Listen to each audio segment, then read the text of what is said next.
বিসমিল্লাহির রহমানির রহিম। নাহমাদুহু ওয়া নুসাল্লি আলা রাসূলিল কারীম। মাননীয় প্রধানমন্ত্রী, বিরোধী দলীয় নেতা এবং অন্যান্য মাননীয় সংসদ সদস্যবৃন্দ, আসসালামু আলাইকুম রহমতুল্লাহ। আমি মাননীয় প্রধানমন্ত্রীকে ধন্যবাদ জানাতে চাই। সাংবিধানিকভাবে কার্যপ্রণালী বিধি অনুসারে আজকের এই মহান সংসদের সভাপতি করার জন্য যার নাম প্রস্তাব করেছেন, উনি অত্যন্ত একজন সজ্জন, উনি অত্যন্ত প্রাচীন রাজনীতিবিদ। উনি যে দলই করুন না কেন, আমি মনে করি দেশের সকল মানুষের ওনার প্রতি আস্থা এবং শ্রদ্ধা আছে। মাননীয় প্রধানমন্ত্রীর এই প্রস্তাবকে আমরা বিরোধী দলের পক্ষ থেকে পূর্ণ সমর্থন জানাচ্ছি।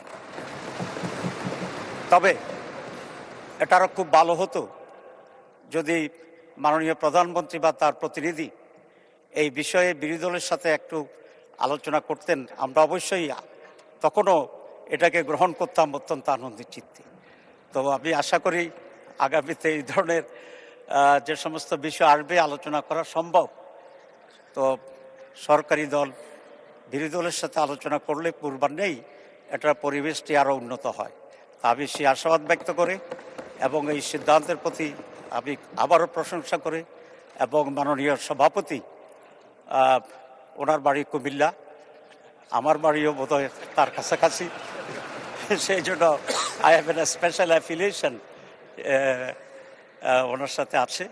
সব মিলিয়ে অত্যন্ত আনন্দ চিত্তে সমর্থন পুনঃব্যক্ত করে ধন্যবাদ জানিয়ে শেষ করছি।